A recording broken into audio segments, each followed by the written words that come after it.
And on to Saturn Dasha. Saturn is a planet that often gets difficult reputation. And I think it's because we misunderstand Saturn. Saturn is a planet of the inevitable, that which we cannot change. Just like in life, there is death, there is illness, there is disease, there is poverty, there is war, there is strife, there is violence. But on the other side, there's also positive things going on. There's courage, there's laughter, there's happiness. So we need to remember that Saturn is just the opposite side of the positive. It's one side of the polarity. In order for life to occur, we need that polarity. We need to consider that Saturn is the son of the sun. And what is the sun? Well, the sun is vitality. The sun is our inspiration. The sun is our life. The sun is that which draws us upward, helps us to grow. But anytime something comes into being as a concept, the opposite has to be there. Otherwise, we couldn't have it. We couldn't define it. Which is why Saturn is the offspring, the progeny of the sun. Because once we have the sun, we have to have Saturn. And Vedic astrology, I eventually want to get it to a true yogic science. And what do I mean by that? I mean, I eventually want to see it move to where we're not looking for predictions. We're not looking to escape pain. We're not looking to run away from our life. But that we are looking to see what life is about. And that is what Saturn is about, the truth of being alive. And this can often be studied through nature, the natural world. There is beauty, there is life, but there is again also death and viciousness. But it is a cycle that comes and it goes. There's summer and then there's winter, everything dies, but then it comes back again, it's reborn. Saturn itself is a planet of responsibility and duty. And wherever Saturn is placed in our chart can show us where our responsibilities and duties lie, where our debts are that we need to pay off. Again, not to get rewarded, not for people to pat you on the back and say that was great, but so that you learn to grow and play your role within this world. So Saturn, if we can learn to see with clear eyes reality, rather than trying to run away from the fact that there's violence in the world, but admit there is violence in the world, and I will work with it, and I will respond to it in the highest way I know how. Not trying to get rid of it, because you're not going to, it's going to be there, but learn to respond to it. Learn to work it out within your own consciousness, within your own psyche. To see that there is death. People are going to die. Loved ones are going to leave you. Things that you enjoy are going to wither. But again, what is this? This is part of the cycle, part of the process. As these things change and die off and disintegrate, new things come into being. And this is how we learn to be free, truly free. Not by locking ourselves in a room to withdraw our attention and to ignore the world, but to learn to master our attention and see reality clearly so that we can respond to the world consciously as an awake being, one that doesn't turn its face from adversity. I was recently reading an article about the happiness of Bhutan, why people are so happy there. And one of the things that it stated was that they contemplate death at least 5 times a day. And I think that's very helpful. We are unhappy and anxious and disease prone because dis-ease, not disease like a physical body disease, but not having ease, dis-ease. Because we are afraid. We do not trust the universe. We do not trust the bigger picture. We do not trust life itself. And we need to remember that the things that make the sun burn, the solar system to spin, the galaxies to do what they do, life, the magnitude of life on this earth, to live in harmony, to make this environment so that we can be here. And if you just think about yourself, think about how many generations of humans had to survive so that you can be watching this video right now. It's amazing. It's unbelievable. But it happened. There was an intelligence there that allowed this to occur. And the trouble comes when we want that intelligence to follow our rules. And this is what I mean by I want to get Vedic astrology to actually become a yogic science, and Saturn's part of the key. Because when we can start to see what can we change, and the chart can show us what are our unfixed karmas, the karmas that are avoidable, the things that are just habits and trends that we can work with, and what are the things that define us, the things that are so fixed that no matter what, it's going to happen. And resisting it actually just causes more suffering and more pain. So Saturn gives us this coolness. Saturn gives us this ability to look at the ugly, the gross, the dark, the things we hate, and to see that they are a part of us. They are a part of life too.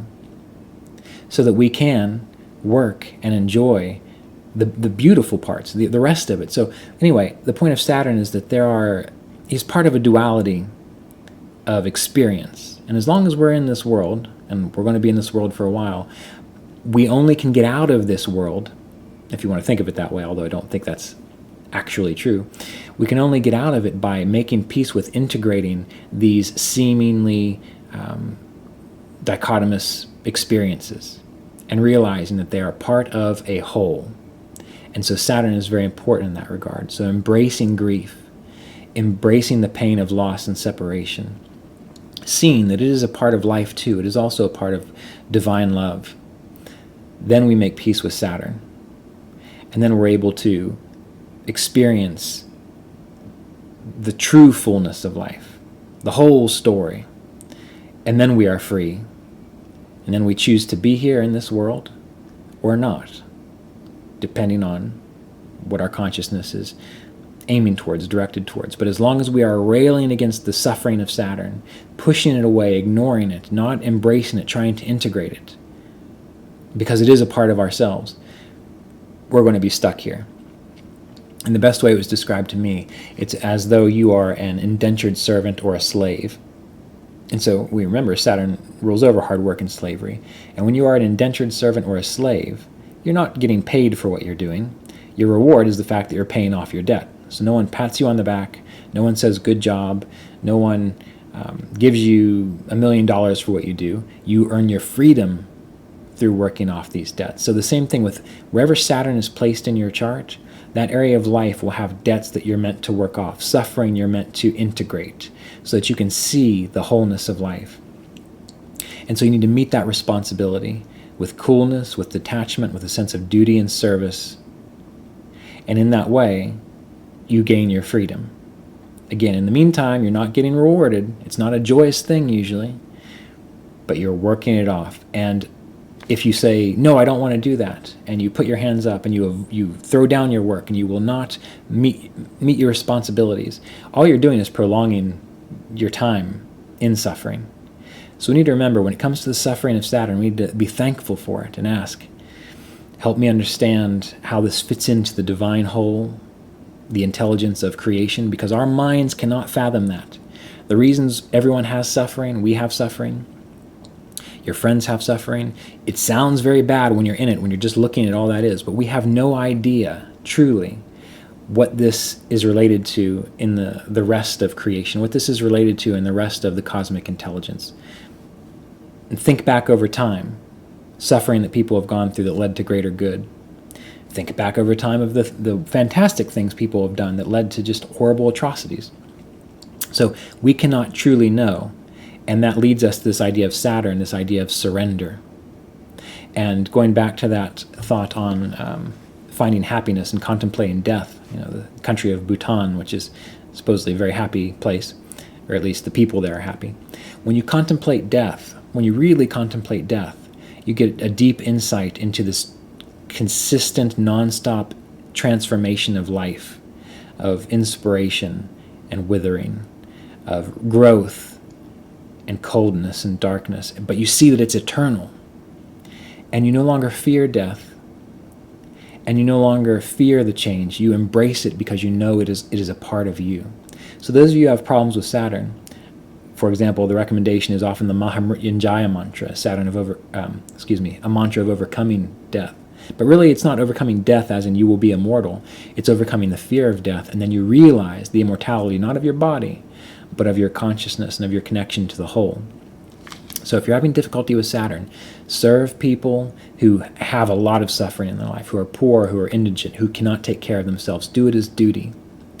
Contemplate death. Contemplate the pain that you feel. Really get into it. Ask, what is this really about? Don't just chase it away. Sit with it. Breathe with it. Let yourself grieve if you have grief. Admit that whatever situation you're in is a shitty situation, and accept that. And when I say accept that, I don't mean keep yourself in that terrible situation. I mean, if you cannot change anything, and this is just life happening, try to surrender to it. And you might find that in that surrender, you find a way to work with that situation. So again, this is not, I'm not telling you to just give up. You want to do what you can, and then let be what happens, happens. And that is one of the difficulties of Saturn, is determining when is it appropriate to use your willpower and try to make a change, and when is it appropriate to just let it be. And that's part of your process as you go through this life. Because there will be times when you're inspired to do something different. And you try it, you follow it. Even if you fail, you keep trying. There will be times when you just realize there's nothing you can do and you just need to breathe. But it's learning that balance that we gain this freedom, to know when we're guided to act and do our best. Again, the results don't matter. We cannot conceive of what those results will be now and generations into the future. Only God, divine consciousness, truly knows that.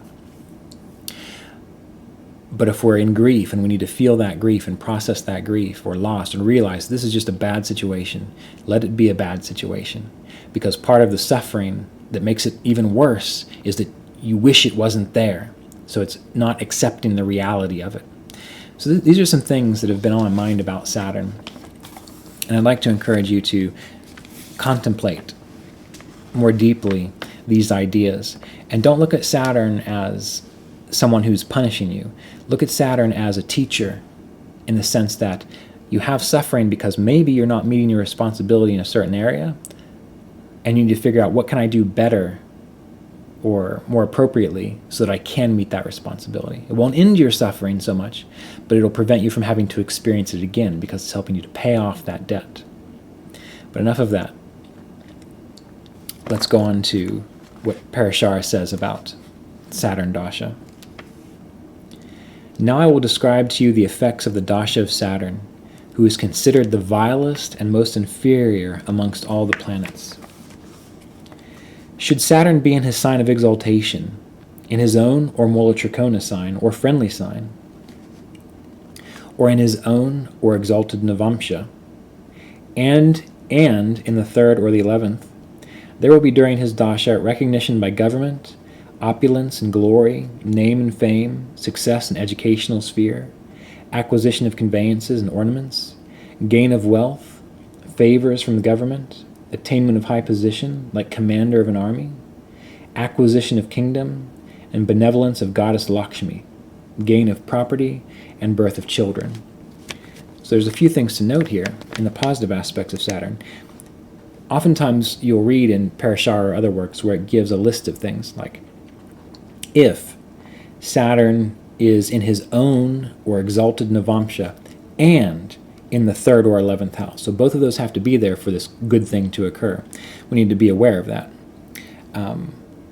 Otherwise, there will be statements like, if Saturn be here or here. So it can go either way in that regard. But we see Saturn can give opulence, glory, the benevolence of the goddess Lakshmi. And that's something we have to remember, is that when we do our duty, we gain our freedom, then we can have this prestige or this sense of authority and power because we've worked for it, we've gained it, we've gained the experience so that we can let it happen. And so the more experience we have in life, the more mature we become, the better Saturn works for us in this regard. But it does require that we learn to understand what is our responsibility and we engage that. So keep this in mind.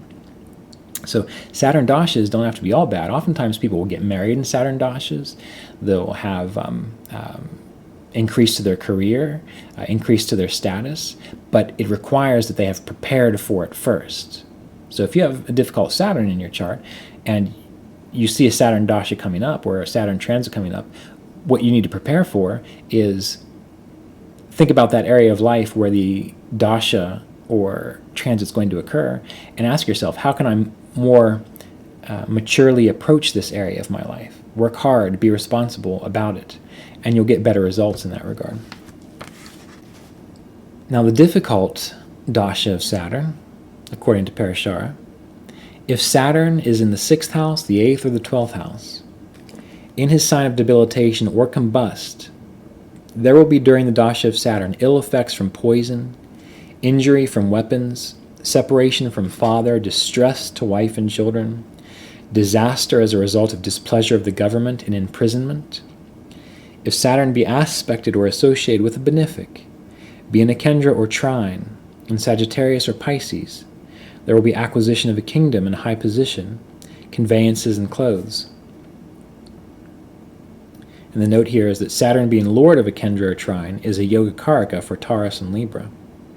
He will therefore yield very beneficial results during his dasha if he is well placed and unafflicted. So we need to remember this with all planets, if he is well placed and unafflicted.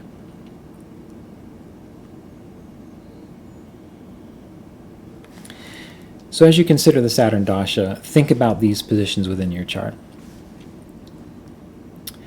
Think about the transits of Saturn during the dasha. And remember, as we discussed in the video on Jupiter, that what is promised within this book about this dasha of Saturn, or any dasha, can only occur if you already have it within your birth chart. Now, we're all going to lose our father at some point in time. But this idea of separation from father, for example, or distress to wife, well, if your chart has combinations, it doesn't even have to be with Saturn, it can be any combination, that speaks to distress to wife or separation from father, and you go into a Saturn dasha, and the transits occur that can trigger that, you can expect to experience that during the Saturn dasha.